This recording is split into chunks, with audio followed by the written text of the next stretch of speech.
नमस्कार विद्यार्थियों, मैं कमलेश गुप्ता आपका स्वागत करती हूँ। बच्चों, हम कक्षा 12 की हिंदी पढ़ रहे हैं। हमारी पाठ्य पुस्तक का नाम है अभिव्यक्ति और माध्यम, जो हिंदी अनिवार्य और हिंदी साहित्य दोनों के अंतर्गत आती है। इसमें हम इकाई 1 जनसंचार माध्यम और लेखन पढ़ रहे हैं, जिसके अंतर्गत पत्रकारीय लेखन के विभिन्न रूप और उनकी लेखन प्रक्रिया के बारे में जान रहे हैं। पिछली कक्षा में हमने विशेष रिपोर्ट का एक उदाहरण देखा था। इसके साथ ही हमने संपादकीय के बारे में भी पढ़ा था। बच्चों, आज हम संपादकीय का एक उदाहरण देखेंगे कि जो संपादकीय जो पृष्ठ आता है, जिसमें जो विचार लिखे जाते हैं संपादकीय या सहायक संपादक के, उसका एक उदाहरण हम यहाँ देखेंगे कि वो किस तरीके से लिखे जाते हैं। तो देखो बच्चों, ये संपादकीय का एक उदाहरण है। मूल्यांकन का दायरा मान लो हमें लिखना है। एक संपादक है जो कि शिक्षा विभाग से संबंधित कुछ लिखना चाह रहे हैं, और वो अखबार में जो एक संपादकीय पृष्ठ आता है उसके ऊपर मूल्यांकन का दायरा करके एक वो लिख रहे हैं। अपन इसको कह सकते हैं संपादकीय, अपने मतलब विचार लिख रहे हैं वो अखबार में। तो देखो वो किस प्रकार लिख रहे हैं। अगले विद्यालय शिक्षा सत्र से विद्यार्थियों के सतत और व्यापक मूल्यांकन की प्रक्रिया लागू हो जाएगी।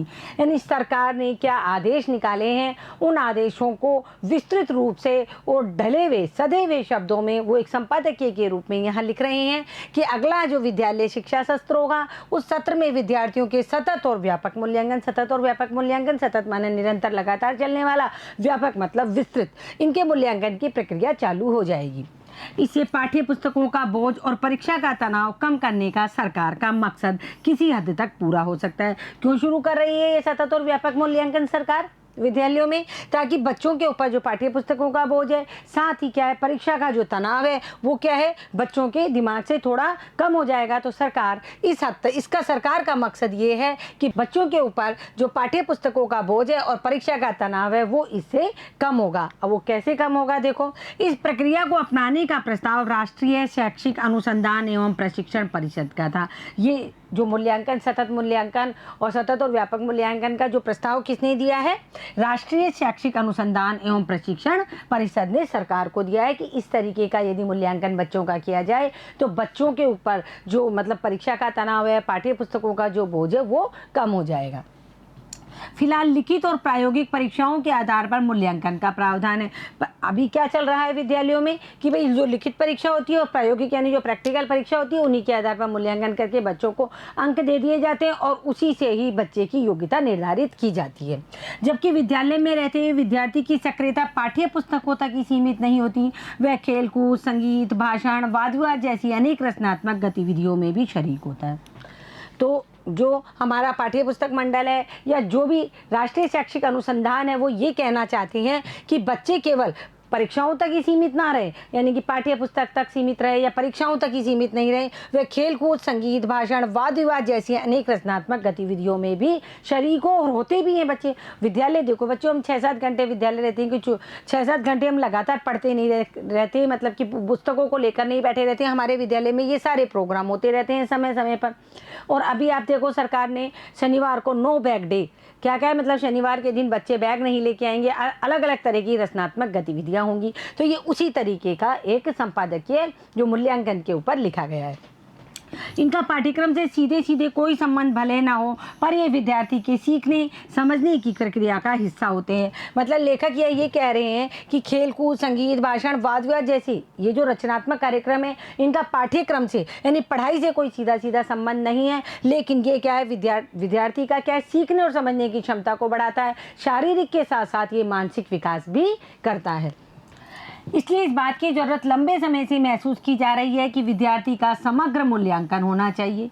राष्ट्रीय शैक्षिक अनुसंधान परिषद क्या कहता है कि समय समय पर इस बात की क्या है जरूरत महसूस की जा रही है कि बच्चे का समग्र यानी पूर्ण रूपेण विकास होना चाहिए। हमको केवल उसको जो हम पढ़ा रहे हैं, जो हमारी पाठ्य सामग्री, हमको उसको केवल एक किताबी कीड़ा नहीं बनाना है, हमको उसको केवल किताबी ज्ञान नहीं देना है। बच्चों, हमारी जो शिक्षा पद्धति पहले अंकों पर आधारित थी, अंकों के आधार से ही हम बच्चे की योग्यता निर्धारित करते थे। मतलब जिस प्रकार बच्चा मान लो बहुत ही होशियार बच्चा है, इंटेलिजेंट बच्चा है, हो सकता हो जो वो परीक्षा अपना पेपर लिख रहा हो उस वक्त उसके साथ कुछ ऐसी घटना घटी हो, उसकी तबीयत खराब हुई हो या कुछ ऐसा हुआ हो, वो मानसिक रूप से परेशान हो रहा हो या किसी भी तरीके से हो सकता हो वो उस वक्त अच्छा पेपर नहीं लिख पाया, हालांकि उसे सब कुछ आता है, उसके अंक कम आए और उसी के आधार पर उसकी योग्यता का निर्धारण कर लिया गया, जबकि वह मानसिक रूप से उस वक्त अस्वस्थ था, लेकिन वह बच्चा पढ़ने में, खेल कूद में, सब चीज़ में बहुत होशियार है पढ़ाई में, लेकिन अंकों के आधार पर जो योग्यता का निर्धारण किया जाता है, उस निर्धारण को समाप्त करने के लिए इस तरीके का समग्र मूल्यांकन होना चाहिए। जो प्रायोगिक प्रैक्टिकल के ऊपर नंबर दिए जाते हैं और लिखित नंबर दिए जाते हैं, उनके अलावा ये मूल्यांकन है। लिखित और प्रायोगिक परीक्षा के आधार पर सिर्फ पाठगत ज्ञान और बोध को जांचा परखा जा सकता है। देखो, लिखित जो परीक्षा बच्चे देते हैं और प्रायोगिक परीक्षा जो होती है उसके आधार पर सिर्फ पाठगत ज्ञान, यानी हमको किताब का कितना ज्ञान है, किताब के प्रश्न उत्तरों का हमको कितना ज्ञान है, किताब में जो चीज़ आई है उसका हमको कितना ज्ञान है, तो और उसके बोध को जांचा परखा जा सकता है कि उसने कितना प्राप्त कर लिया, किताब से कितना याद कर लिया या रट लिया है। प्रोफेसर यशपाल भी विद्यार्थी के समग्र मूल्यांकन के पक्षधर रहे हैं, जबकि एनसीईआरटी की नई पाठ्यचर्या की रूपरेखा तैयार करने के लिए उनकी अध्यक्षता में समिति का गठन किया गया।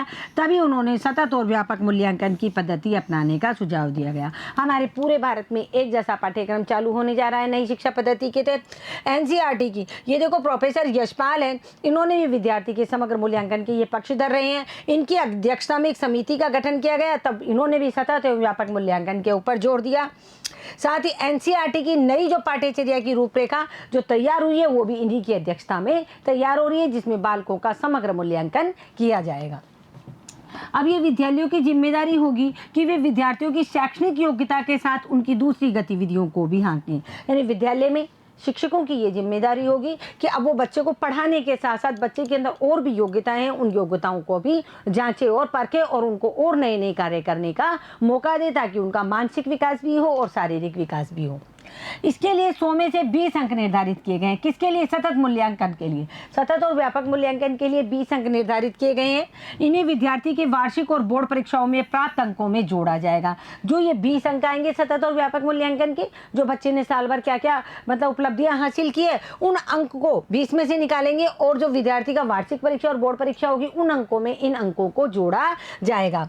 इस पद्धति के लागू होने से जब विद्यार्थियों में पाठ्यक्रम से अलग स्कूली गतिविधियों में हिस्सा लेने का उत्साह बढ़ेगा, वहीं अध्यापक भी इनके प्रति अधिक जिम्मेदारी महसूस करेंगे। अब तक अध्यापक क्या कर रहे थे? वो अपना दायित्व निभा रहे थे कि जो पुस्तक उनके पास है वही ज्ञान वो बच्चों को दे रहे थे। लेकिन जब सतत मूल्यांकन आ जाएगा तो क्या होगा? अध्यापक भी इसके प्रति जिम्मेदार हो जाएंगे कि हमें ये प्रतियोगिताएं करानी है, हमें बच्चों को ये मतलब इस तरीके के खेलकूद कराने हैं। साथ ही बच्चों में क्या रहेगा? उत्साह बढ़ेगा कि अब केवल उनको कई बार बच्चे क्या होते हैं, नीरस हो जाते हैं कि क्या करें, 6 घंटे जा करके स्कूल में वही एक टीचर आएंगे, पढ़ाएंगे, चले जाएंगे, दूसरे आएंगे, फिर पढ़ा के चले जाएंगे। तो बच्चे भी क्या है, थोड़ा सा बोर या मतलब उत्साहहीन महसूस करना शुरू कर देते हैं। तो इसके लिए मतलब जब ये सतत और व्यापक मूल्यांकन वाला पाठ्यक्रम चलाया जाएगा कि किस तरह खेल कूद, वाद विवाद, संगीत, भाषण, इस तरीके की प्रतियोगिताएं होंगी, तो बच्चों में भी उत्साह बढ़ेगा। हालांकि केंद्रीय माध्यमिक शिक्षा बोर्ड और हरियाणा बोर्ड के विद्यालयों में आंतरिक मूल्यांकन पद्धति पहले से लागू है। ये कह रहे हैं सतत और व्यापक मूल्यांकन पद्धति है, जिसको हम आंतरिक मूल्यांकन पद्धति भी कहते हैं। ये केंद्रीय माध्यमिक शिक्षा बोर्ड में, जिनको हम सीबीएसई के स्कूल्स कहते हैं, उनमें और हरियाणा बोर्ड के विद्यालयों में शुरू से ही ये मतलब कि लागू है। और दूसरे कई राज्यों में अभी इस पर विचार चल रहा है, लेकिन इसके अंक वार्षिक और बोर्ड परीक्षा के अंकों में जोड़े जाने का प्रावधान न होने के कारण समग्र मूल्यांकन का मकसद पूरा नहीं हो पा रहा है। भाई सीबीएसई में और हरियाणा बोर्ड में ये आंतरिक मूल्यांकन के रूप में चल रहा है, लेकिन इसमें जो अंक आते हैं वो अंकों क्या है, उन अंकों को ना तो वार्षिक परीक्षा में जोड़े जाते हैं ना बोर्ड परीक्षा में, तो वो क्या है फिर एक तरीके से रखे ही रह जाते हैं कि भाई इसको तो क्या है, ये वाली जो जितनी भी क्रिया प्रक्रिया है, खेल कूद है, भाषण है, वाद विवाद है, संगीत है, नृत्य है, ये वाली जो प्रक्रिया है ये नहीं कराई जाती और सीधे इसमें नंबर दे दिए जाते हैं। अब क्या है, इन अंकों को मतलब वार्षिक परीक्षा और बोर्ड परीक्षा में जब जोड़ा जाएगा तो निश्चित ही ये सारी प्रक्रियाएं विद्यालय में होनी शुरू हो जाएगी। एनसीईआरटी की नई पाठ्यचर्या में विद्यार्थियों का खेल खेल में अपने आसपास के वातावरण और रोजमर्रा की जिंदगी से भी सीखने सिखाने पर जोर है। देखो एनसीईआरटी का जो नई पाठ्यचर्या है जो प्रोफेसर यशपाल की अध्यक्षता में बनी है, उसमें विद्यार्थियों को क्या है, खेल खेल में पढ़ाना है। क्या करना है? खेल खेल में पढ़ना सिखाना है। आसपास के वातावरण और रोजमर्रा की जिंदगी से भी सीखने सिखाने पर जोर है। कई बार आपने देखा होगा कई बच्चे बहुत होशियार होते हैं पढ़ने में, मतलब उनको किताबी ज्ञान इतना अधिक हो जाता है, बहुत अधिक, कई पुस्तकें पढ़ने पर बहुत अधिक जोर देते हैं, लेकिन उनको क्या होता है, उन बच्चों को जो आसपास के वातावरण का बिल्कुल भी ज्ञान नहीं होता है, वो केवल किताबी कीड़ा बना रहना चाहते हैं। इन बच्चों के लिए जो मतलब अपनी उनके अंदर जो योग्यता है उस योग्यता को किस तरीके से बाहर निकालें, उसके लिए सतत और व्यापक मूल्यांकन बहुत ज़रूरी है। इसके लिए एनसीईआरटी की नई पाठ्यचर्या में विद्यार्थियों को खेल खेल में और आसपास के वातावरण और रोज़मर्रा की ज़िंदगी से भी सीखने सिखाने पर जोर दिया गया है। इसलिए प्रस्तावित मूल्यांकन पद्धति से यह प्रक्रिया और पुष्ट होगी। देखा जाता है कि पाठ्यक्रम पर अधिक जोर होने के कारण अनेक विद्यार्थी खेलकूद, सांस्कृतिक, सामाजिक और कलात्मक गतिविधियों में दिलचस्पी नहीं लेते हैं। देखो, ये प्रस्तावित मूल्यांकन पद्धति कब पुष्ट होगी? जब बच्चों को आसपास के वातावरण से परिचित कराया जाएगा। पर अक्सर क्या देखा जाता है, पाठ्यक्रम पर अधिक जोर होने के कारण अपन कई बार बच्चों से कह देते हैं, बहुत सामान्य सी बात है कि सारे दिन खेलने में लगे रहते हो तुम। खेलने से मतलब अगर बच्चा कोई एक विशेष खेल को खेल रहा है, मान लो बैडमिंटन खेल रहा है विद्यालय की तरफ से, कई बच्चे होते हैं जो केवल खेल की तरफ जोर देते हैं, उन बच्चों को अक्सर ये कहा जाता है कि तुमको तो पढ़ाई की कोई चिंता ही नहीं है। तो क्या है, पाठ्यक्रम पर जब अधिक जोर होता है तो विद्यार्थी क्या करता है, खेलकूद, अन्य सांस्कृतिक प्रोग्राम जिसमें वो योग्य हो सकता है, योग्यता दिखा सकता है, सामाजिक और कलात्मक गतिविधियों में दिलचस्पी नहीं दिखाते कि कहीं हम फेल हो गए तो हमें आगे जा करके हमारे अच्छे अंक नहीं आएंगे, अच्छे अंक नहीं आएंगे तो हमें आगे जाकर नौकरी नहीं मिलेगी। अभिभावक भी बच्चों को इनके प्रति प्रोत्साहित नहीं करते। अभिभावक भी क्या सोचते हैं कि हमारा बच्चा विद्यालय जाए और किताबी ज्ञान पूर्ण रूप से प्राप्त करके, और मान लो 10 नंबर का पेपर है तो उसमें 10 में से 9 भी ना लाके 10 में से 10 लाए। और अभिभावक ये भी देखना चाहते हैं जब बच्चों की कॉपी देखते हैं कि हमारे बच्चे का 1 नंबर कहाँ कटा, जबकि उनके बच्चे अंदर बहुत सारी योग्यताएं हैं, वो योग्यताओं को वो बाहर निकाल सकते हैं। लेकिन हमारा जो पाठ्यक्रम है वो इसी तरीके का है कि बच्चों को केवल किताबी ज्ञान दे करके और उनके अंकों के ऊपर उनकी योग्यता का निर्धारण कर दिया जाए। निजी स्कूलों में सह शैक्षणिक गतिविधियों पर जरूर कुछ ध्यान दिया जाता है। ये सह शैक्षणिक गतिविधियां हैं, खेलकूद है, वाद विवाद है, भाषण है, सांस्कृतिक है, संगीत है, ये सारी क्या है, सह शैक्षणिक गतिविधियां। मगर ज़्यादातर सरकारी स्कूल इसके प्रति उदासीन ही दिखाई देते हैं। ये एक संपादक ने अपनी संपादकीय लिखी है अपने अखबार के अंदर, तो उन्होंने बिल्कुल साफ साफ लिखा है कि भाई जो निजी स्कूल है, बड़े निजी स्कूल है, वो तो शैक्षणिक गतिविधियां कराते हैं, लेकिन सरकारी स्कूल इसके प्रति बिल्कुल उदासीन है। समग्र मूल्यांकन की जब पद्धति लागू होने से वे ऐसी गतिविधियां आयोजित करने के लिए बाध्य होंगे। कौन? ये यहाँ सरकारी विद्यालयों के लिए कहा गया है। यदि समग्र मूल्यांकन की पद्धति लागू होगी तो सरकारी विद्यालय भी क्या करेंगे, इस तरीके की जो क्रिया प्रक्रिया सह शैक्षणिक गतिविधियां हैं वो कराने के लिए क्या हो जाएंगे, बाध्य हो जाएंगे। क्योंकि इस पद्धति में विद्यार्थी की सामाजिक सक्रियता और अनुशासन जैसे गुणों का मूल्यांकन आवश्यक होगा। क्योंकि जो समग्र मूल्यांकन की पद्धति है, इस पद्धति में बच्चों में क्या आ जाएगी, सामाजिक सक्रियता आ जाएगी। जैसे पर्यावरण के प्रति बच्चों को हम वो करते हैं, प्रेषित करते हैं कि भाई पर्यावरण अच्छा होना चाहिए, ये सब। उसके लिए हमको क्या करना होगा, बच्चे जगह जगह जाएंगे, आसपास के मार्केट में जाएंगे और लोगों को जैसे प्लास्टिक पर बैन है, प्लास्टिक पे बैन क्यों है इसके बारे में बताएंगे। तो क्या बच्चों को इन सब चीज़ों में बहुत रुचि होती है कि हम विद्यालय परिसर से बाहर निकले, बाहर निकल के अपने पर्यावरण को देखें, कि हमारे चारों ओर सामाजिक वातावरण को देखें कि क्या हो रहा है। इसके अलावा विद्यालय में जो गतिविधियां हो रही है, जैसे कोई खेलकूद प्रतियोगिता हो रही है उसमें भाग लें, कोई सामाजिक प्रतियोगिता, कोई सांस्कृतिक प्रतियोगिता, कोई वाद विवाद प्रतियोगिता। तो ये सब होने से क्या बच्चे तैयारी करते हैं और उनका क्या है, थोड़ा सा ध्यान अपनी पाठ्य पुस्तकों से उठकर अपनी योग्यता को बाहर लाने पर आ जाता है कि हम अपनी योग्यता को किस प्रकार बाहर लेकर के आएँ। तो यहाँ जो संपादक है वो ये कहना चाह रहे हैं कि समग्र मूल्यांकन की पद्धति लागू होने से ऐसी गतिविधियां आयोजित करने के लिए सरकारी स्कूल बाध्य हो जाएंगे। साथ ही इस पद्धति में विद्यार्थी की सामाजिक सक्रियता बढ़ेगी। क्या बढ़ेगी? सामाजिक सक्रियता बढ़ेगी। साथ ही अनुशासन जैसे गुणों का मूल्यांकन भी आवश्यक हो जाएगा कि बच्चों में अनुशासन भी आएगा। आगे देखो, इसलिए अध्यापकों की भूमिका अध्यापन तक सीमित नहीं रहेगी। शिक्षणेतर गतिविधियों की बाबत अध्यापकों में जागरूकता और जानकारी की कमी भी विद्यार्थियों की कलात्मक, सांस्कृतिक या सामाजिक कार्य संबंधी दक्षताओं के विकास में रोड़ा साबित होती रही है। देखो, यह संपादक कहना चाहते हैं इन सब कामों में किसकी भूमिका रहेगी, अध्यापक की भूमिका रहेगी। तो अध्यापकों की जो भूमिका है अब अध्यापन तक केवल सीमित नहीं रहेगी, केवल पढ़ाने तक ही सीमित नहीं रहेगी, बल्कि शिक्षणेतर यानी शिक्षण के उपरांत या शिक्षण से अलग जो गतिविधियों की बाबत अध्यापकों में भी जागरूकता आएगी। और जानकारी की जो कमी भी विद्यार्थियों के कलात्मक, सांस्कृतिक या सामाजिक कार्य संबंधी क्षमताओं के विकास में जो रोड़ा साबित हो रही है, भाई अध्यापकों में क्या है, इस चीज़ की जागरूकता और जानकारी की कमी है कि हमको तो उनको लगता है कि हम जब यहाँ नौकरी करने आए हैं, हम यहाँ पढ़ाने आए हैं, तो हमारा ध्येय क्या है, हमारा जो उद्देश्य है वो बच्चे को पूर्ण रूपेण किताबी ज्ञान दे देना है। ऐसा नहीं है कि अध्यापक केवल किताबी ज्ञान देता है। अध्यापक सदैव अपने पढ़ाते वक्त हमेशा अपने परिसर के चारों ओर का ज्ञान भी बच्चों को देता है। वरना कक्षा में यदि बच्चे पढ़ रहे हैं और उन बच्चों को हम रीड करके लगातार पढ़ाते रहते हैं लगातार पढ़ाते रहते हैं, हम पढ़ते रहे और बच्चों को पढ़ा करके समझा करके चले गए, तो उससे क्या अध्यापक को भी थोड़ी सी उदासीनता होती है और बच्चों को भी उदासीनता होती है। अध्यापक अवश्य ही अपने चारों तरफ का, अपने परिवेश का ज्ञान बच्चों को पढ़ाई के साथ साथ देता है, लेकिन इतना सब कुछ की खेल कूद है और इसके अलावा और कार्यक्रम है, वो सब कार्यक्रम वो नहीं करा पाता क्योंकि उसके पास इतना समय भी नहीं होता है, और दूसरा उसके प्रति उनकी जागरूकता भी नहीं है। तो अध्यापकों में जागरूकता और जानकारी की कमी होने के कारण विद्यार्थियों के कलात्मक, सांस्कृतिक या सामाजिक कार्य संबंधी क्षमताओं के विकास में भी ये चीज़ रोड़ा साबित हो रही है। क्यों? क्योंकि अध्यापकों में भी इसमें जागरूकता के जो ये शैक्षिक गतिविधियां हैं इनके प्रति जागरूकता नहीं है। इसलिए ऐसी गतिविधियों के मद्देनज़र अध्यापकों के प्रशिक्षण पर भी ध्यान देना चाहिए। मतलब ये नहीं है कि हमने तो एक आदेश निकाल दिया कि बच्चों का सतत और व्यापक मूल्यांकन किया जाए, यानी निरंतर बच्चों का मूल्यांकन किया जाए। इसके लिए क्या है, अध्यापकों को भी प्रशिक्षित करना आवश्यक है। यानी समय समय पर हमारी सरकार है जो अभी भी अध्यापकों को, जैसे अभी अंग्रेजी माध्यम के विद्यालय खोले जा रहे हैं, वहाँ भी अध्यापकों को लगातार प्रशिक्षण दिया जा रहा है कि किस तरह उनसे पढ़वाया जाएगा, किस तरह पढ़ाई के साथ साथ शैक्षणिक गतिविधियां करवाई जाएगी। तो ये जो संपादक ने लिखा है मूल्यांकन में, उसमें उसने लिखा है ऐसी गतिविधियों के मद्देनजर ये जो सबसे शैक्षिक गतिविधियां हैं, अध्यापकों के प्रशिक्षण पर भी ध्यान देना होगा। यानी बच्चों के मूल्यांकन के साथ साथ पहले हमें अध्यापकों को प्रशिक्षित करना होगा। तो ये मूल्यांकन एक संपादक की कलम से लिखा गया है कि मूल्यांकन का एक दायरा जो क्या है, वो जनसत्ता में प्रकाशित एक संपादकीय, यानी एक सह संपादक या संपादक ने इसको लिखा है संपादकीय के रूप में। जो बच्चे मास कम्युनिकेशन यानी पत्रकारिता के क्षेत्र में जाना चाहते हैं, वो इस तरीके से, यानी एक समय ऐसा आएगा,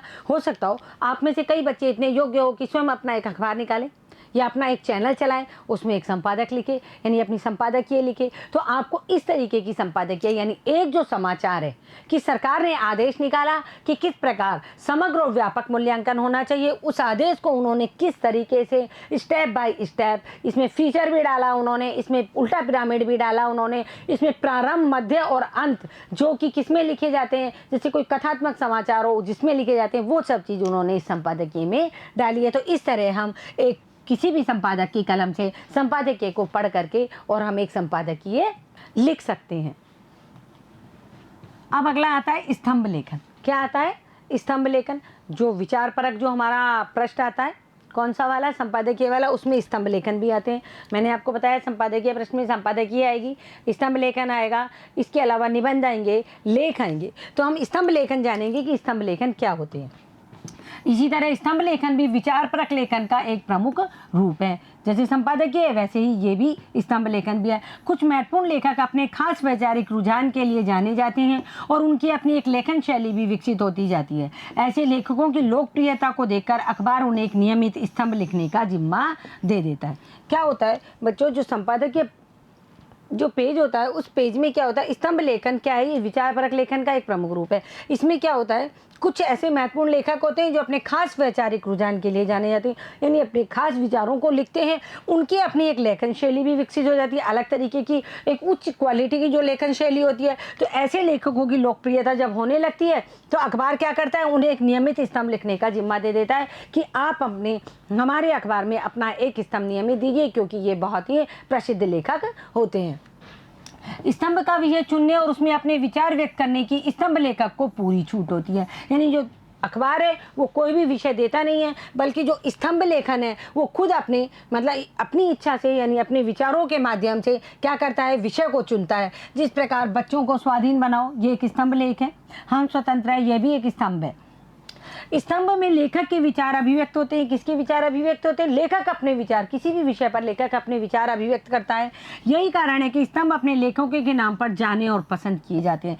कई बच्चे पढ़ते हैं कोठारी, गुलाब कोठारी जी पत्रिका में स्तंभ लिखते हैं, संपादकीय लिखते हैं, तो उनके जो विचार हैं उनको लोग बहुत ही पसंद करते हैं। और उन विचारों के ऊपर हम आगे पढ़ेंगे, पाठकों के पत्र वो भी आते हैं। मतलब एक जो कॉलम होता है इस संपादकीय वाले पृष्ठ पर, उसमें पाठकों के पत्र आते हैं, वो इन स्तंभ के ऊपर भी आते हैं, संपादकीय के ऊपर भी आते हैं। कुछ स्तंभ तो इतने लोकप्रिय होते हैं कि अखबार उनके कारण पहचाने जाते हैं, लेकिन नए लेखकों को स्तंभ लेखन का मौका नहीं मिलता। केवल स्तंभ लेखन का मौका उन्हीं विचारकों को, उन्हीं लेखकों को मिलता है जिनका नाम बहुत प्रसिद्ध हो, क्योंकि उन्हीं के नाम से क्या है, कई बार लोग क्या होता है स्तंभ पढ़ना चाहते हैं, तो उन्हीं के नाम से, उन्हीं लेखकों के नाम से अखबारों की प्रतियां बहुत अधिक बिकती है। तो नए लेखकों को स्तंभ लेखन का मौका नहीं मिलता है, जब तक वो कुछ 10-5 साल पुराना नहीं हो जाए तब तक उस लेखक को ये मौका नहीं प्राप्त होता है। अब हम देखेंगे संपादक के नाम पत्र। मैंने आपको बताया स्तंभ लेखन हुआ, संपादकीय हुई, कोई निबंध हुआ, यानी इस तरीके की जो चीज़ें संपादकीय पृष्ठ पर आती है उसको पढ़ने के बाद में कई लोग क्या है, पाठक वर्ग होता है जो पढ़ता है, फिर अपने विचार व्यक्त करता है और संपादक के नाम पत्र लिखता है। तो ये क्या है, संपादक के नाम पत्र लिखे गए हैं। अखबारों की संपादकीय पृष्ठ पर और पत्रिकाओं की शुरुआत में संपादक के नाम पाठकों के पत्र प्रकाशित होते हैं। आप देखो किसी भी अखबार में 2nd या 3rd पेज के ऊपर पाठकों के पत्र आते हैं। ये पत्र किस विषय से संबंधित आते हैं? सभी अखबारों में यह एक स्थायी स्तंभ होता है, यह पाठकों का अपना स्तंभ होता है, यानी अखबार में एक जगह बनी हुई होती है जहाँ ऊपर लिखा होता है पाठकों के पत्र, और ये क्या है, पाठकों के लिए अपना स्थान होता है अखबार में। इस स्तंभ के जरिए अखबार के पाठक न सिर्फ विभिन्न मुद्दों पर अपनी राय व्यक्त करते हैं बल्कि जन समस्याओं को भी उठाते हैं। आप देखते हो अखबारों में नीचे की तरफ जन समस्याएं, कई लोग बताते हैं कि हमारे मोहल्ले में इतने दिनों से बिजली नहीं आ रही, हमारे मोहल्ले में इस तरह गंदगी पड़ी हुई है, हमारे यहाँ इस तरीके की प्रॉब्लम है। ये तो क्या जन समस्याएं। इसके अलावा मान लो कोई संपादकीय लिखा गया है तो संपादकीय के बारे में कि इतना अच्छा लिखा गया है, इससे बच्चों के अंदर जैसे मूल्यांकन के लिए लिखा गया है तो इससे क्या है, बच्चों का क्या होगा, शारीरिक मानसिक विकास होगा, इस तरीके की राय भी लोग देते हैं। और कई बार लोग नकारात्मक भी अपने विचार उस पर रख सकते हैं। तो ये पाठकों के पत्र होते हैं जो कि संपादकीय पृष्ठ पर आते हैं। एक तरह से ये स्तंभ जनमत को प्रतिबिंबित करता है। क्या करता है, पाठकों के पत्र जो स्तंभ है ये क्या करता है, जनमत को, यानी जनता क्या सोच रही है, जनता क्या कह रही है, क्या कहना चाहती है, अपने विचार जनता कहाँ प्रकट करे। मान लो सरकार ने कोई आदेश निकाला और उसके ऊपर एक फीचर लिख दिया गया, उसके ऊपर एक संपादकीय लिख दी गई, उसके ऊपर एक कोई समाचार बना करके लिख दिया गया, तो जनता ने उसको पढ़ा, लेकिन उसके जो विचार है जनता के, वो जनता कहाँ प्रकट करेगी अपने, उसको जनता यहाँ प्रकट करेगी पाठकों के पत्र के माध्यम से। जरूरी नहीं है कि अखबार पाठकों द्वारा व्यक्त किए गए विचारों से सहमत हो। यह स्तंभ नए लेखकों के लिए लेखन की शुरुआत करने और उन्हें हाथ मांझने का भी अच्छा अवसर देता है। कौन सा, पाठकों के पत्र। इनमें क्या होता है, जैसे पाठक होते हैं वो किसी भी चीज़ को पढ़ते हैं, किसी स्तंभ को, किसी लेख को, किसी फीचर को, फिर उसके ऊपर अपने विचार लिखते हैं। तो हम जब अपने विचार लिखते हैं तो क्या करते हैं, हमारा जो अंदर का लेखक है वो निकल करके बाहर आता है। हम कहीं से देख कर तो नहीं, पाठकों के पत्र कहीं से देख करके नहीं लिखे जाते, हम उसमें हम अपने विचार ही लिखते हैं। तो ये जो पाठकों के जो पत्र हैं ये स्तंभ नए लेखकों के लेखन की शुरुआत करने और उन्हें हाथ मांझने का भी अच्छा अवसर देता है, यानी हम अखबार में लिखने योग्य बन सकते हैं। अब हम इसकी गतिविधि देखेंगे। अपने स्थानीय अखबार में संपादक के नाम पत्र कॉलम के लिए 4 सप्ताहों तक हर सप्ताह अलग अलग विषय पर एक एक पत्र भेजिए। पाठकों के पत्र के अंतर्गत आपको ये भेजना है। पत्रों की शब्द संख्या 50 से 75 शब्दों से अधिक नहीं हो। पहले सप्ताह संपादकीय पृष्ठ पर प्रकाशित किसी संपादकीय लेख में उठाए गए मुद्दे पर अपनी राय भेजिए। मान लो आपको लेखक बनना है, अखबार के अंदर लिखना है, तो आपको लिखने के लिए शुरुआत करनी होगी। उसके लिए आपको क्या करना होगा कि अखबार में संपादक पत्र कॉलम के लिए 4 सप्ताह तक हर सप्ताह अलग अलग विषयों पर एक एक पत्र भेजना है आपको। 4 संपादकीय आ गई, उनके एक एक पत्र आपको लिख करके भेजने हैं और पत्रों की शब्द संख्या 50 से 75 तक होनी चाहिए। अपनी राय लिख सकते हैं, अपने विचार लिख सकते हैं, अपनी सलाह लिख सकते हैं कि आप उससे सहमत हैं, आप उससे नहीं सहमत हैं, कोई जन समस्या लिख सकते हैं। पहले सप्ताह संपादकीय पृष्ठ पर प्रकाशित किसी संपादकीय या लेख में उठाए गए मुद्दे पर अपनी राय भेजिए। सबसे पहले आप अपनी राय भेज सकते हैं। अगले सप्ताह अपने शहर की किसी सार्वजनिक समस्या पर पत्र भेजिए। तीसरे सप्ताह मोहल्ले की किसी समस्या पर पत्र भेजिए और आखिरी में पत्र में अपने स्कूल से जुड़ी किसी समस्या का ब्यौरा देते हुए चिट्ठी भेजिए। किसमें, पाठकों के पत्र में। समाचार पत्र में पत्र स्तंभ को ध्यान से पढ़िए, क्या उसमें आपका पत्र प्रकाशित हुआ। जो बच्चे पत्रकारिता के क्षेत्र में जाना चाहते हैं, जो बच्चे बहुत अच्छा लिखते हैं, उन बच्चों को अखबार में छपने के लिए, अपनी योग्यता को प्रकाशित करने के लिए इस तरह पाठकों के पत्र में शुरुआत में संपादक के ऊपर राय के लिए लिखिए, फिर शहर की किसी समस्या पर लिखिए, फिर उसके बाद में अपने मोहल्ले की समस्या के ऊपर लिखिए, स्कूल से जुड़ी किसी समस्या के ऊपर लिखिए और चारों पत्रों को एक एक करके कि 4 सप्ताह के अंतर्गत भेजिए और फिर स्थान से देखिए क्या उसमें आपका पत्र प्रकाशित हुआ। यदि आपका पत्र उसमें प्रकाशित हुआ तो आप अवश्य ही एक बहुत अच्छे लेखक बनने वाले हैं। अब हम पढ़ेंगे लेख के बारे में। किसके बारे में, लेख के बारे में। सभी अखबार संपादकीय पृष्ठ पर समसामयिक मुद्दों पर वरिष्ठ पत्रकारों और विषयों के विशेषज्ञों के लेख प्रकाशित करते हैं। ये संपादकीय पृष्ठ है। मैंने आपको बताया कि इनके ऊपर क्या क्या चीज़ें आती है। तो संपादक पृष्ठ पर समसामयिक मुद्दों पर जो सारे सामाजिक समूह से जुड़े हुए जो मुद्दे होते हैं उन पर वरिष्ठ पत्रकारों और उन विषय के जो विशेषज्ञ हैं उनके लेख प्रकाशित किए जाते हैं। इन लेखों में किसी विषय या मुद्दे पर विस्तार से चर्चा की जाती है। लेख विशेष रिपोर्ट और फीचर से इस मामले में अलग होते हैं। जो लेख लिखे जाते हैं वो ना तो विशेष रिपोर्ट जैसे होते हैं और ना ही फीचर की तरह लिखे जाते हैं, और वो बिल्कुल अलग होते हैं। इसमें लेखक के विचारों को प्रमुखता दी जाती है। किसको प्रमुखता दी जाती है? लेखक को, विचारों को। इसमें कोई समाचार को हम फीचर नहीं बनाते हैं कि इसमें कोई कथात्मक नहीं होता है। हाँ, विवरणात्मक हो सकता है कुछ कुछ, लेकिन इसमें क्या है, लेखक के विचारों को प्रमुखता दी जाती है। जो लेख होते हैं वो वरिष्ठ पत्रकारों के माध्यम से लिखे जाते हैं, संपादकीय पृष्ठ पर लिखे जाते हैं। वो किसी समाचार, किसी फीचर, किसी विशेष रिपोर्ट के ऊपर नहीं लिखे जाते हैं। वो केवल लेखक के विचारों, जो लेखक के वरिष्ठ पत्रकारों के जो विचार है उसमें उनको प्रमुखता दी जाती है। लेकिन ये विचार तथ्यों और सूचनाओं पर आधारित होते हैं और लेखक उन तथ्यों और सूचनाओं के विश्लेषण और अपने तर्कों के जरिए अपनी राय प्रस्तुत करता है। ऐसा नहीं है कि लेखक अपने कुछ भी विचार लिख देगा, ऐसा नहीं होता है। लेखक जब अपने विचार लिखता है तो उसको तथ्यों और सूचनाओं पर आधारित विचार ही लिखे जा सकते हैं कि वास्तव में इसका जो विचार है वो कोई ठोस धरातल लिए हुए है। और लेखक उन तथ्यों और सूचनाओं के विश्लेषण को, जो तथ्य और सूचना जो उसने बताई है अपने विचार के माध्यम से, उनका विश्लेषण करेगा और तर्कों के जरिए अपनी राय को वहां प्रस्तुत करेगा कि मेरा ये विचार है और इसका ये कारण हो सकता है और मैंने ये विचार इसलिए यहाँ प्रस्तुत किया है। लेख लिखने के लिए पर्याप्त तैयारी जरूरी है। इसके लिए उस विषय से जुड़े सभी तथ्यों और सूचनाओं के अलावा पृष्ठभूमि सामग्री भी जुटानी पड़ती है। ऐसा नहीं कि हमने किसी भी विषय के ऊपर लेख लिख दिया। एक छोटा सा उदाहरण देते हैं, यदि हम अपने विद्यालय के ऊपर लेख लिखेंगे तो क्या हम आंखें बंद करके, कान बंद करके और दिमाग को बंद करके नहीं लिख सकते? हमको जो हम विद्यालय के ऊपर यदि हम लेख लिख रहे हैं, ये मैं इस लेख की बात नहीं कर रही हूँ, हम एक सामान्य लेख की बात करें तो हम सबसे पहले अपने विद्यालय की चारदीवारी के बारे में लिखेंगे।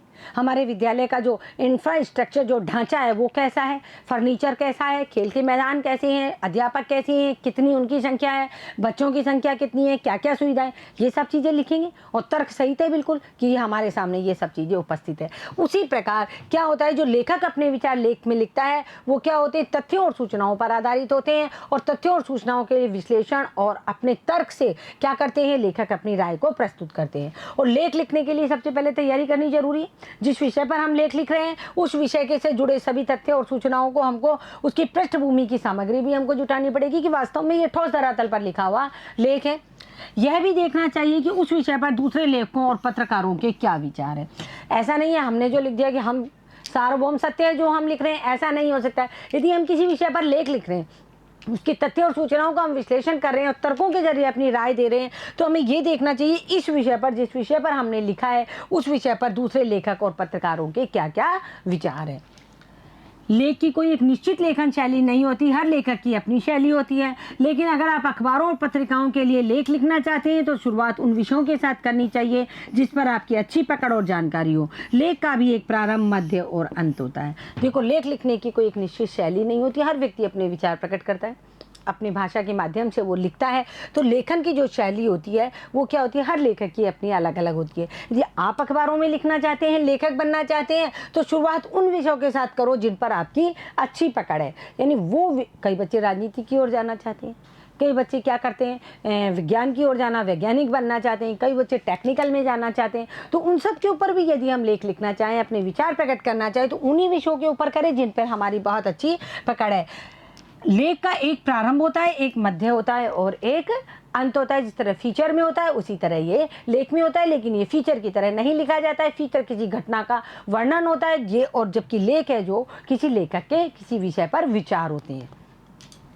लेख की शुरुआत में अगर उस विषय के सबसे ताज़ा प्रसंग या घटनाक्रम का विवरण दिया जाए और फिर उससे जुड़े अन्य पहलुओं को सामने लाया जाए तो लेख का प्रारंभ आकर्षक बन सकता है। ये किसकी तरह हो गया, ये उल्टे पिरामिड की तरह हो गया कि शुरुआत में ताज़ा प्रसंग या घटनाक्रम का वर्णन कर दिया जाए। तो करते क्या, जब हम कोई नई चीज़ देख लेते हैं फिर हमारा मन करता है कि इसमें नीचे आगे आगे क्या हुआ।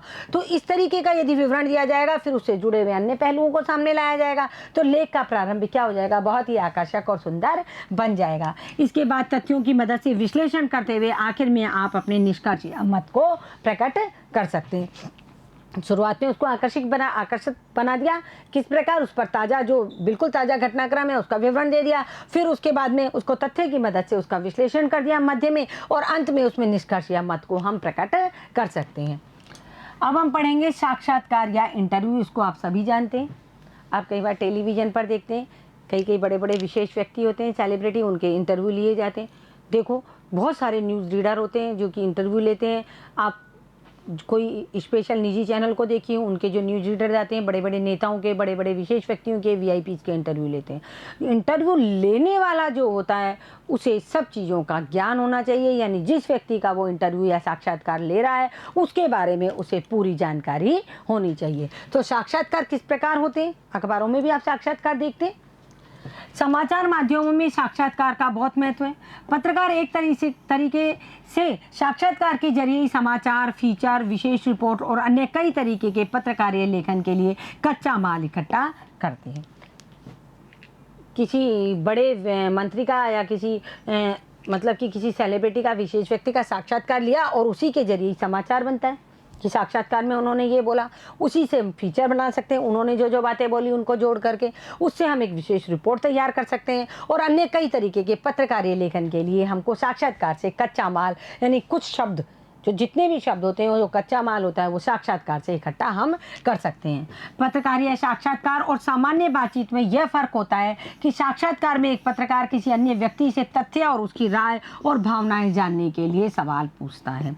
देखो, सामान्य बातचीत, हम किसी से बातचीत कर रहे हैं, किसी मंत्री से बातचीत कर रहे हैं, किसी बड़े व्यक्ति से बातचीत कर रहे हैं, उसमें और साक्षात्कार में बहुत अंतर होता है। साक्षात्कार में हम उससे कुछ प्रश्न पूछते हैं और उन प्रश्नों से हम उस व्यक्ति के तथ्य, उसकी राय और भावनाएं जान पाते हैं कि हमारा प्रश्न इस तरीके का हो कि हम उससे उसके तथ्य निकलवा सकें, उसकी भावनाएं बाहर ला सकें और उससे उसकी राय को हम जान सकें।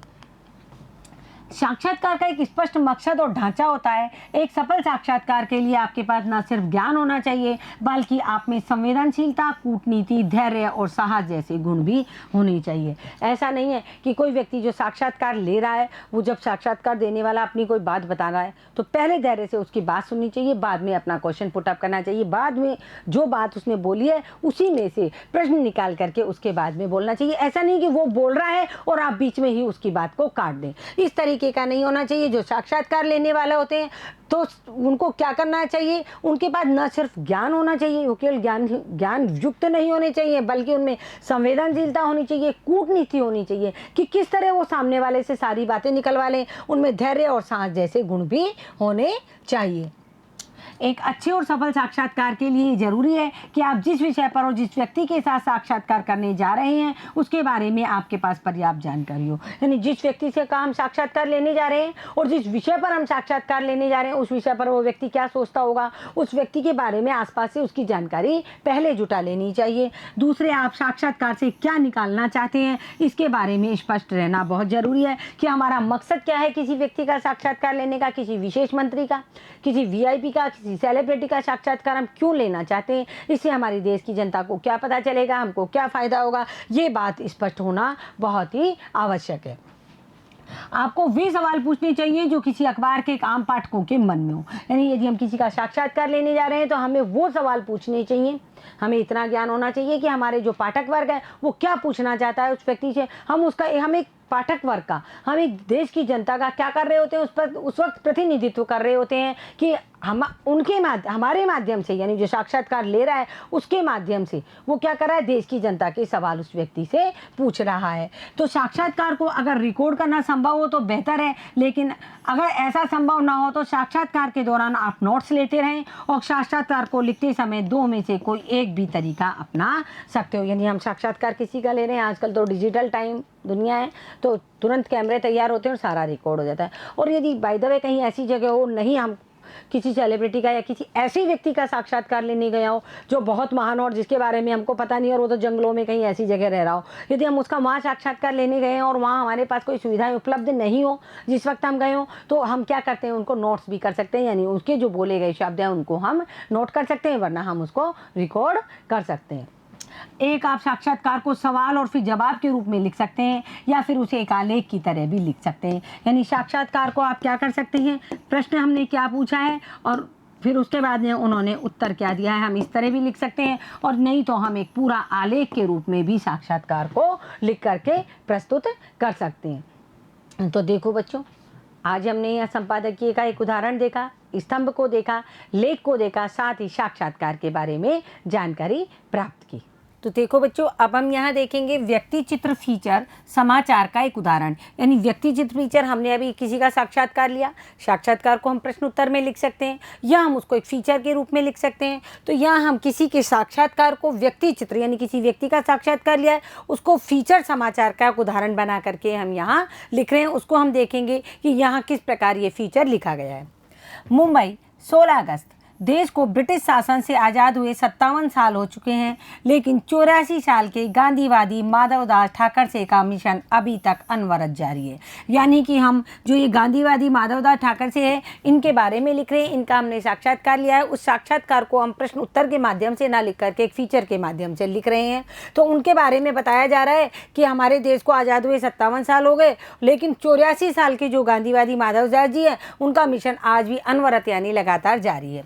वो होम्योपैथिक दवाओं से रोगियों का इलाज करते हैं और उनके लिए रविवार का दिन भी अन्य दिनों की तरह ही व्यस्त रहता है। वे सुबह 3 बजे उठकर स्नान कर लेते हैं, यानी रविवार के दिन भी अन्य दिनों की तरह अपना कार्य करते हैं, यानी कि रविवार के दिन अपनी छुट्टी नहीं करते हैं और सुबह 3 बजे उठकर अपना स्नान का जो कार्यक्रम है उसको कर लेते हैं। तो बच्चों, यहाँ जो बताया गया है यानी साक्षात्कार को फीचर के रूप में लिखा गया है, यानी किसी व्यक्ति के बारे में, उसकी जो दैनिक दिनचर्या है, उसका जो जीवन है, उसका जो भूत निकल गया, उसका जो मतलब वर्तमान चल रहा है, उसके बारे में यहाँ बताया जा रहा है। उसके बाद वे बोरावली स्कूल का दौरा करते हैं, फिर 5 घंटे तक चरखे से सूत काटने के बाद रोगियों से मिलते हैं। यानी कि जो प्रश्न पूछने वाला पत्रकार था, उसने इन सबसे माधवदास जी से सारी बातें पूछी है कि आप इस टाइम में क्या करते हैं, फिर इसके बाद क्या करते हैं, फिर इसके बाद क्या करते हैं। यानी प्रश्न पूछे गए और उनका उत्तर साक्षात्कार के माध्यम से लिया गया। लेकिन वो जो उत्तर उन्होंने दिया है या जो प्रश्न पूछे गए हैं, उन प्रश्नों के बारे में जो बताया है माधवदास जी ने, उसको यहाँ एक फीचर के रूप में लिखा गया है। ठाकरसे एक सक्रिय स्वतंत्रता सेनानी है और उन्होंने महात्मा गांधी से प्रभावित होकर आज़ादी के आंदोलन में बढ़ चढ़कर हिस्सा लिया। उस समय वे महज 17 साल के छरहरे और आकर्षक युवक थे। यानी ये इनके बूथ के बारे में बताया जा रहा है, पास्ट के बारे में बताया जा रहा है। उनसे जब पूछा गया कि आप महात्मा गांधी के समीप कब आए या उनसे आपका सानिध्य कैसे बढ़ा, तो उन्होंने बताया कि मैं 17 साल का था और एकदम युवक था, नौजवान था, तब से मैं गांधी जी के साथ हूँ।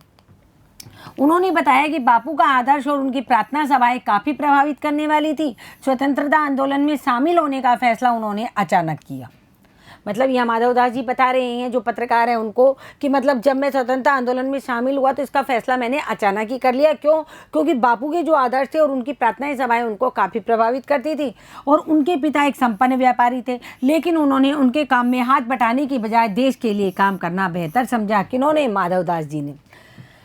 ठाकरसे ने बीते दिनों को याद करते हुए कहा, मेरे पिता के अपार मान का कोई मतलब नहीं था। वे ग्राम देवी स्थित मणि भवन के सामने 6 कमरे के अपने मकान में बैठकर बात कर रहे थे। यानी कि मतलब जो ठाकरसे, माधवदास ठाकरसे, वो अपने पिता के बारे में बता रहे हैं कि मेरे पिता बहुत धनी थे, बहुत संपन्न थे, उनको देश की आज़ादी से कोई लेना देना नहीं था। तो उन्होंने उस वक्त क्या किया था, उनके जो पिता थे उनके पास 6 कमरे का मकान था, लेकिन वे फिलहाल पिता का घर छोड़कर फोर्ट के 1 कमरे के फ्लैट में रह रहे हैं और अपनी आय का ज़्यादातर हिस्सा मुफ्त होम्योपैथिक दवाइयाँ बांटने में खर्च करते हैं। यानी कि उनके पास 6 कमरे का मकान है अपने पिता का, लेकिन वो कहाँ रहते हैं? एक फ्लैट के कमरे में रहते हैं और अपना क्या करते हैं, जो जितना भी आय का ज़्यादातर हिस्सा होता है मुफ्त होम्योपैथिक दवाएं बांटने में खर्च कर देते हैं। उनके माता पिता ने उनकी शादी बुद्धिमान और व्यवहार कुशल मालती से यह सोचकर कराई थी कि वह ठाकरसे की सोच में बदलाव ला सकेगी। किनके? यानी जो माधवदास ठाकरसे के माता पिता थे, उन्होंने माधवदास की शादी एक मालती नामक एक बुद्धिमान युवती से कराई कि भाई ये जो माधवदास है ये क्या कर रहा है, देश की स्वतंत्रता की तरफ जा रहा है और घर के जो व्यापार का कार्य है उसमें हाथ नहीं बटा रहा। तो ये सोचकर उन्होंने मालती से उसकी शादी कराई। लेकिन हुआ क्या? लेकिन ठाकरसे की प्रतिज्ञा अटल थी और सच्चाई तो यह है कि मालती अक्सर उनके पंपलेट की प्रूफ रीडिंग कर उनकी मदद ही किया करती थी। इस हठयोगी का आज़ादी का जुनून अभी भी उतना ही पक्का था। चाहे उनकी कितनी भी होशियार या बुद्धिमान महिला से उनकी शादी कराई तो भी उनकी प्रतिज्ञा बहुत अटल थी। किनकी? माधवदास जी की। और सच्चाई ये थी कि उनकी पत्नी मालती अक्सर उनके पंपलेट की क्या किया करती? Proof reading. जो स्वतंत्रता के लिए जो पंपलेट बनाए जाते थे उनकी प्रूफ रीडिंग करने लगी, क्योंकि ये हठयोगी थे। मतलब इन्होंने हठ ठान ली कि क्या ठान लिया कि मुझे तो आज़ादी की लड़ाई में ही भाग लेना है। ठाकर जी के 7 बच्चों में एक उनकी बेटी जयश्री का कहना है उनका आदर्श आज की दुनिया से अलग है, लेकिन वे अभी तक नहीं बदल पाए हैं। मतलब उनकी जो 7 बच्चे हैं उनमें से उनकी एक बेटी है जयश्री, उन्होंने बताया कि मेरे पिताजी का आदर्श बिल्कुल अलग है। जो पुराना आदर्श था, गांधीवादी आदर्श, आज भी वही है, वो उसे बिल्कुल भी नहीं बदल पाए, चाहे ज़माना कितना ही बदल गया हो। वे कई दिनों तक पानी के बिना रह सकते हैं और किसी को रिश्वत नहीं देते हैं। इटली के वाणिज्य दूतावास में काम करने वाली उनकी बेटी कल्पना मुस्कुराती हुई कहती है कि वे अभी अपने कपड़े खुद धोते हैं और न ही किसी को उपहार देते हैं और ना ही लेते हैं। रिश्वत लेना तो बहुत दूर की बात है, इसके अलावा वो अपने सारे काम भी खुद करते हैं। उनकी दूसरी बेटी जो इटली के वाणिज्य दूतावास में कार्यरत है, उन्होंने बताया कि अपने कपड़े वपड़े भी खुद ही धोते हैं और किसी को ना तो कोई उपहार देते हैं ना ही लेते हैं। ठाकर जी अपने काते हुए सूतों से बने कपड़े ही पहनते हैं। वे खादी और ग्रामोद्योग आयोग में मार्केटिंग डायरेक्टर भी रह चुके हैं, यानी कि उनको खादी से, जैसे वो गांधी जी के संपर्क में थे तो गांधीवादी विचारधारा उनकी आज तक चली आ रही है, और वो खादी ग्रामोद्योग आयोग में मार्केटिंग डायरेक्टर भी रह चुके हैं। वे याद करते हैं कि किस तरह 1904 में गांधीवादी विचारधारा की लेखिका उषा मेहता के पर्चों को लोगों में वितरित करते थे। यानी कि माधव दास जी याद करके उस पत्रकार को बता रहे हैं कि किस तरह 1904 में गांधीवादी विचारधारा की एक लेखिका थी उषा मेहता, उनके पर्चों को लोगों में उन्होंने किस तरह बांटा, क्योंकि उनकी उम्र बहुत कम थी, 17-18 साल थी, तो उनको इस तरीके के काम दिए जाते थे। और ब्रिटिश विरोधी पर्चे बांटने के जुर्म में उन्हें 6 महीने की सजा भी हुई थी। किनको? माधव दास जी को। लेकिन आज की तारीख में वे सिर्फ अपनी कल्पना के अनुरूप जीवन से संघर्ष करते हैं। आज का जो समय चल रहा है उस समय के अनुकूल वो अपने आप को नहीं डाल पाए, वो तो अपने ही समय के अनुसार चल रहे हैं और जीवन से संघर्ष करते हुए चले आ रहे हैं। उन्होंने बताया राष्ट्रवाद धीमी मौत की तरह समाप्त हो रहा है। क्या बतलाया? कि राष्ट्रवाद है जो धीमी मौत की तरह समाप्त हो रहा है। आज के राजनेता सिर्फ कुर्सी और सत्ता पाने के लिए आतुर रहते हैं। आज की जो नेता हैं, पॉलिटिशियन है, जो राजनीति करते हैं, किस लिए करते हैं? कुर्सी के लिए और सत्ता यानी साम्राज्य पाने के लिए आतुर रहते हैं, यानी कि बहुत ही उत्सुक रहते हैं कि हम इस तरह कुर्सी पर अपना अधिकार जमाएं। उन्हें देश से कोई लेना देना नहीं होता है। देश की इस हालत से वे काफ़ी दुखी हैं। लेकिन 8 साल की उनकी पोती यशस्वी जब उनके पास चरखा काटना सीखने के लिए रोजाना आधा घंटे बैठती है तो उन्हें थोड़ा सुकून मिलता है कि चलो घर में कोई तो है जो मेरे जैसा बनना चाहता है। जब उनकी पोती उनके साथ चरखा काटना सीखती है तो उन्हें बहुत ही अच्छा लगता है।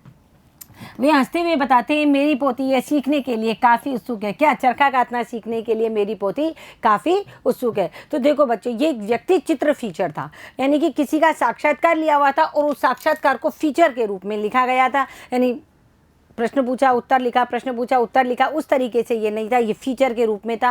यानी इसमें प्रारंभ था, मध्य था और अंत था, तीनों इसमें बने हुए थे। तो इस तरह हमने यहाँ पर ये पाठ है जो हमारा अब यहाँ समाप्त हो गया है। इसमें हमने साक्षात्कार, विशेष रिपोर्ट, संपादकीय, पाठकों के पत्र, ये सब चीज़ें पढ़ी। आप इसको पुनः पढ़िए और पढ़ करके उदाहरण सहित इसको समझने का प्रयास कीजिए। धन्यवाद बच्चों।